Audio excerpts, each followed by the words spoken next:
precisa entender as raízes da sua dificuldade, porque se você não tiver compreensão e clareza das raízes da sua dificuldade, dificilmente você consegue dar esses nãos e sim com clareza. Aí você vai detectar várias pessoas que têm técnicas de pedir. Tem pessoas que são muito, Cleusa, habilidosas em pedir, às vezes consciente ou inconsciente. Quer ver um exemplo? Por exemplo, Larissa, né, Beatriz, eu faço pequenos favores para você, pequenos favores que não me custa muito. Olha lá o custo, tá vendo? Coisa de baixo custo para mim, mas eu faço favores para você, eu te ofereço, e você aceita aqueles favores. Aí depois o que é que eu faço? Eu te faço um pedido. Sabe aquela pessoa que chega te ajudando, mas pode ficar certeza que vai vir um pedido de alto custo para você? É uma técnica, né? É pessoas, né, que também tem pessoas que, por exemplo, te elogia, te agrada e depois vem com um pedido. Aí você fala assim, você não fica amarrada à armadilha que a Elima falou, você fica sem condição de dizer não para aquela pessoa. Imagina uma pessoa que te ajuda em várias coisas, em pequenas coisas simples, e depois te faz um pedido grande. Aí você sente assim, ó, eu não posso dizer não porque essa pessoa me ajuda. São armadilhas. Mas se você analisar que a pessoa fez algo para você de baixo custo para ela. Agora eu quero ver uma pessoa fazer algo de alto custo para ela, e aí depois ela te pede algo. Aí, tudo bem, você pode avaliar, porque você viu que foi... Agora, se a pessoa faz coisas para você de baixo custo e depois te pede algo de alto custo para você, entendeu? São técnicas, mas isso, essas técnicas de como falar não com assertividade, eu vou ter que passar para vocês em outro momento. Teve uma pessoa que, conhecido meu também, mora lá na Bahia, me pediu para comprar o livro dele, que ele escreveu um livro e eu escrevi um livro também, só que a forma como ele me pediu foi assim, olha, você tem que me ajudar, você é escritor, eu também sou escritor, você tem que me ajudar e comprar meu livro. Aí eu falei assim para ele, não tenho interesse em te ajudar. Aí, para minha surpresa, ele mandou uma mensagem assim, olha, essa foi a resposta mais sincera que eu já ouvi na minha vida. Muito obrigado, eu vou te enviar o livro gratuitamente. Olá, dei um não para você, dei um não para ele, ainda foi admirado. Só que quando o livro dessa pessoa chegou, eu aceitei, falei que eu comecei a ler, era um livro ótimo. Aí eu mandei uma mensagem, quanto você vende esse livro? Ele falou, R$50. Aí eu mandei o Pix para ele, por R$50, comprei. Mas eu comprei, ele me deu e eu quis comprar. Mas inicialmente eu disse não. E ele me admirou por aquele não. E eu percebi, Cleusa, que depois que eu desenvolvi a habilidade de falar não com clareza, não consciência, as pessoas recebem o não e me admiram ainda, ainda me elogiam, eu fico gostando. Por isso que eu falei para você, quando você fala um não com coerência, um não com amor, um não com clareza, um não lógico, a pessoa, ela te admira, porque muitas vezes ela fala, poxa, eu não teria essa habilidade. Agora, quando você diz um sim com fraqueza, você sofre e essa pessoa ainda te vê como fraca. Porque essa pessoa sabe que foi um pedido incoerente, e você diz sim. A pessoa, no fundo, sabe que foi um pedido que não deveria ser feito, e você falou sim. Então, a pessoa vai admirar alguém assim? Ela recebe e ainda te despreza depois. E aí ela vai te pedir mais coisas. Ela vai continuar te pedindo. Entendeu, Rosângela? Rosângela, Liz. A pessoa vai continuar te pedindo, porque vê você como fraca, vê você como frágil, vê com você como se você estivesse mendigando a atenção dela. Te vê como uma pessoa dependente.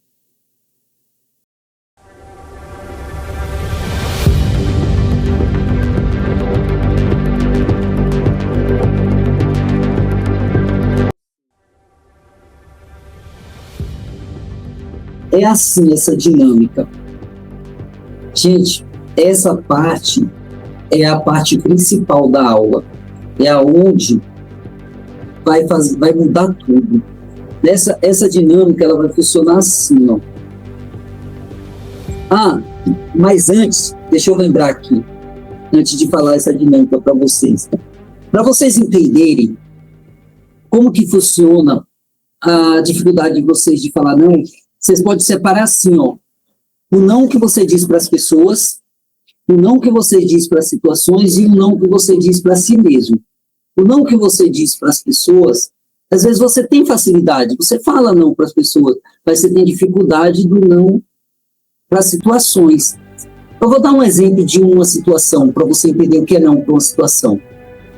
Rosângela, digamos que você é Josilda, Larissa, Cristina, Cleusa. Digamos que você vai num local, num restaurante também, e você pede Coca-Cola. Vem um vendedor, um garçom, e ele já coloca no copo. E quando você experimenta, você percebe que é Pepsi, não é Coca-Cola.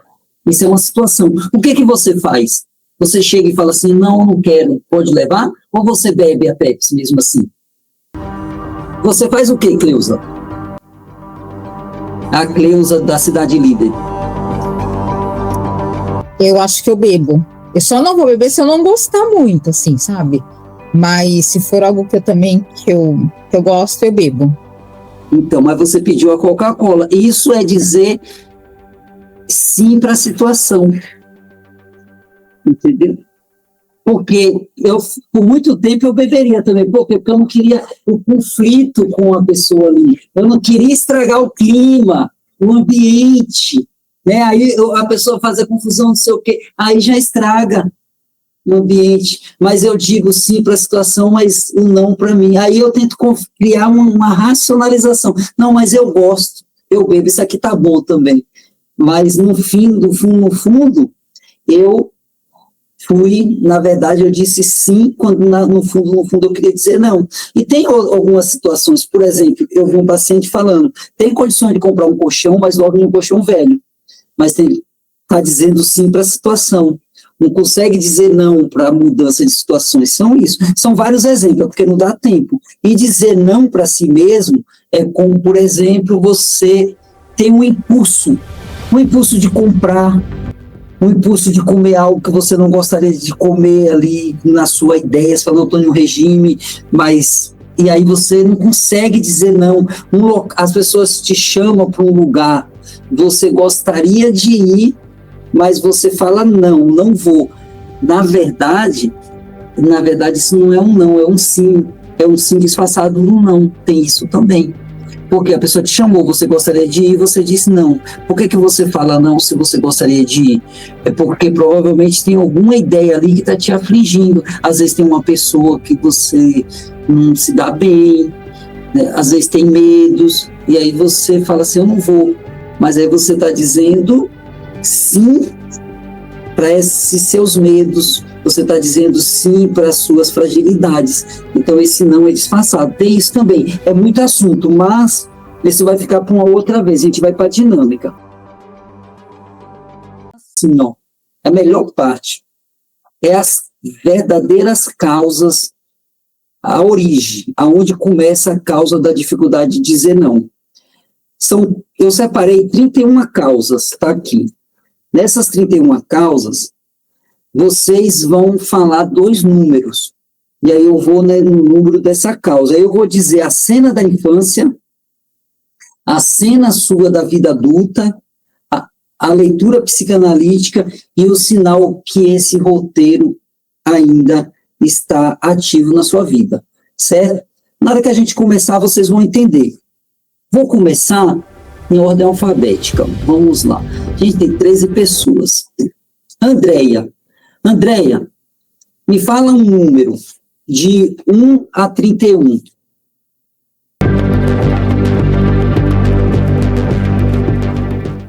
Qual o número? 7. 7. Vamos ver o 7. Aqui a gente vai falar das causas. Lembra que as causas começam lá na infância, Rosângela? O 7 é modelagem de submissão. É a modelagem de submissão.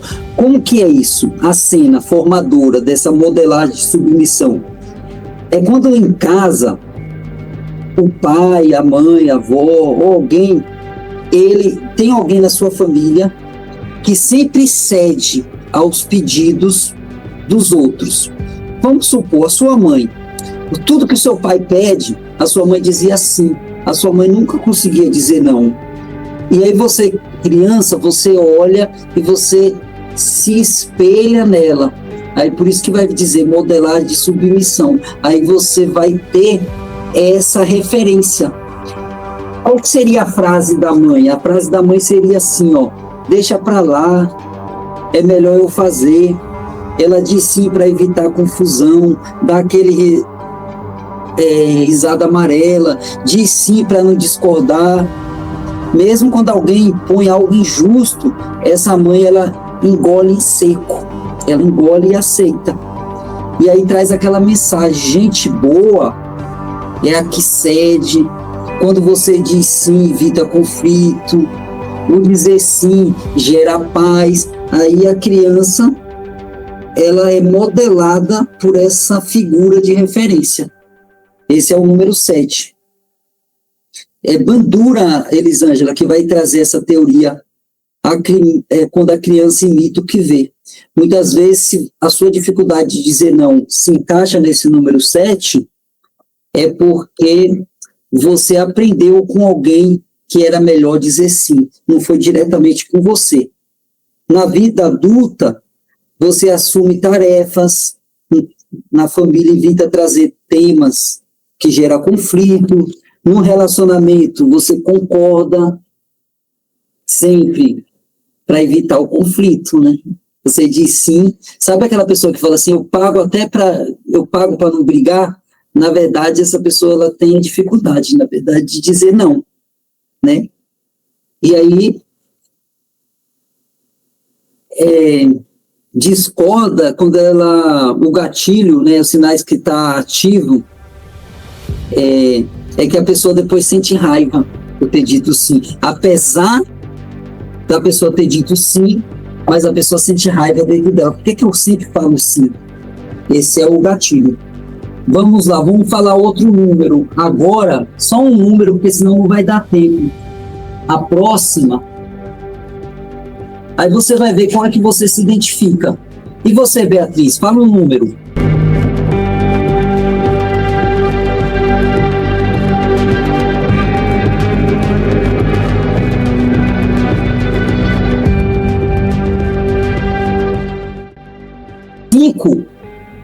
Cinco. Você vai ver qual é que você se identifica, tá? Eu me identifiquei com o número 15. O 5, a lealdade infantil e consciente. Esse aqui é bem interessante. Na infância, esse aqui é top. Esse aqui é muito top. Todos são top. Olha só que interessante. Lealdade infantil e consciente. Funciona assim, um ambiente familiar. Quando a criança, quando você, se você se identificar com isso, é prestativa, ajuda, aí cria uma identidade, né? Ela diz assim, nossa, essa criança, ela sempre me ajuda. Essa criança, ela é uma criança que não dá trabalho.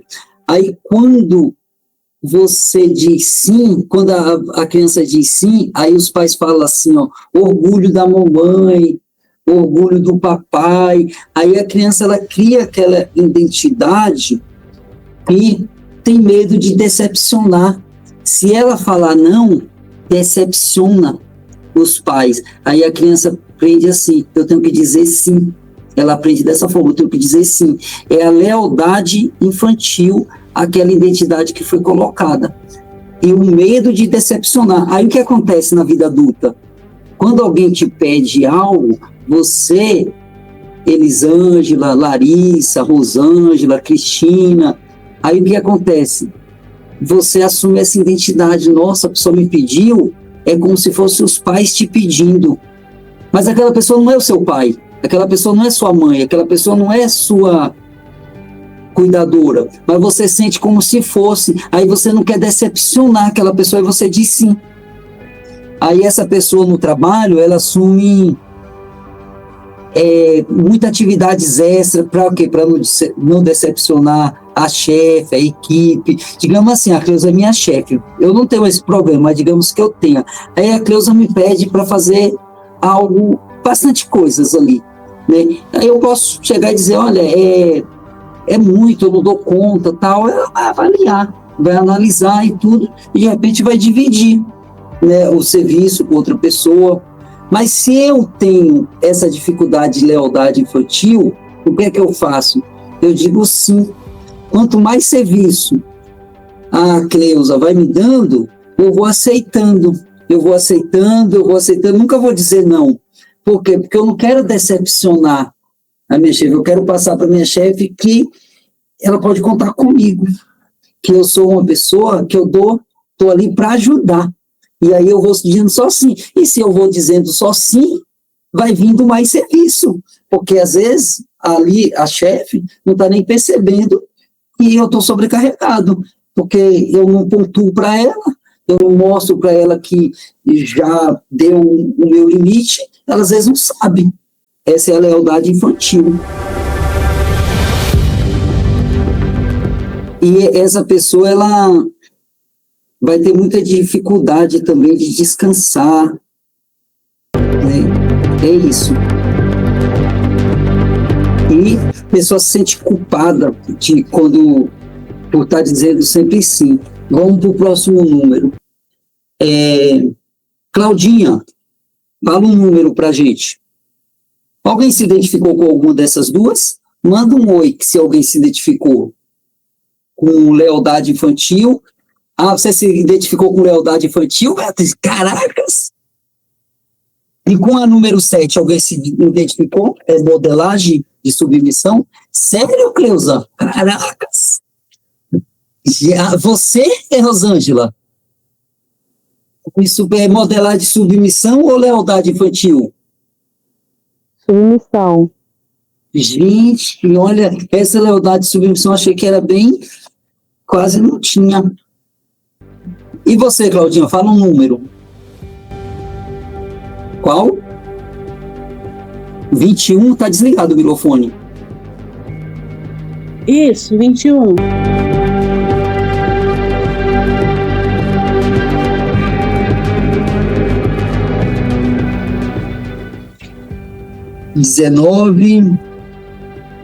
Esse aqui também. Esse aqui é a baixa autoestima, né? Que ele funciona assim, ó. Certo. A criança sempre começa na infância, mas isso vai se ampliando, tá, Enilma? É quando a criança, ela diz não, e aí o que acontece? Os pais falam assim, deixa de drama, isso é besteira, vai fazer sim. E aí quando a criança, ela diz sim, a pessoa não liga. Quando diz não, vem rótulos, joga rótulos. A criança fala assim, eu não quero. Aí fala assim, você é do contra, hein? O que é que a gente escuta por muito tempo? Que os pais precisam dizer não para as crianças, não é isso, Mediane? É o que a gente escuta, os pais têm que falar não para as crianças, eu falei isso na teoria, porque os não, ele dá o contorno. Mas e quando é os pais que não sabem ouvir o não? Gera problema também. E aqui, quando eu falo das causas, na maioria das vezes, o problema não foi os nãos que a gente escutou, ou não deixou de escutar. O problema foi a reação das pessoas que não sabiam ouvir o não. É isso que muitas vezes gera problemas para a gente. Você fala não para uma pessoa, é a reação dela. E isso começa lá na infância. Né? A minha filha fala não, eu digo assim, você... Aí eu critico, eu coloco um rótulo, você é do contra. É uma pessoa que não sabe trabalhar em equipe. Né? Você é uma pessoa egoísta. Você é uma pessoa que só pensa em você. Eu coloco um monte de rótulo, aí o que acontece? A pessoa vai na vida adulta entender que se ela dizer não, ela vai ser classificada como uma pessoa ruim. Isso, principalmente, essa número 21, traz para a equipe. Eu trabalho em equipe, uma turma, né? E aí o que acontece? Muitas vezes eu posso sofrer uma pressão da equipe para dizer sim para algo. E o que acontece? Mas eu vejo que aquilo não é bacana. Mas para eu ser aceito, para o quê? Ficar bem visto no meio da turma, eu digo sim. Por quê? Porque eu estou preocupado com a imagem, Elisângela. Eu estou preocupado com o rótulo. Eu quero ser classificado como uma pessoa colaborativa. Eu quero uma imagem de uma pessoa que trabalha em equipe. Mas se eu dizer não, adolescentes, se eu disser não, eu vou ser uma pessoa ruim. Começa lá, os pais que dão esse rótulo.